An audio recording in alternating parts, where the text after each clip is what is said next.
బ్రహ్మం గారు 9వ శతాబ్దంలో పుట్టారంట. ఎలా చెప్తున్నాను అనుకుంటున్నారా? బ్రహ్మం గారు ఆయన రాసిన కాలజ్ఞానంలో నేను 175 సంవత్సరాలు జీవించాక కలియుగంలో 4094వ సంవత్సరంలో వైశాఖ శుద్ధ దశమి రోజున జీవ సమాధి అయితాను అని రాశారు. ఇప్పుడు మనం కలియుగంలో 5123వ సంవత్సరంలో ఉన్నాము.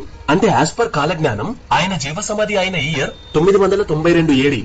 అండ్ దానికి 175 సంవత్సరాలు మైనస్ చేస్తే 817 ఏడి వస్తుంది.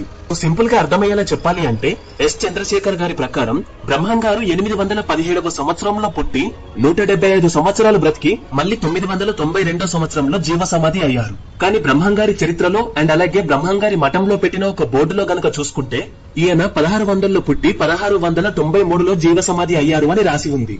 అందుకనే ఆయన ఎప్పుడు పుట్టారు అనేది ఇప్పటి వరకు క్లారిటీ లేదు.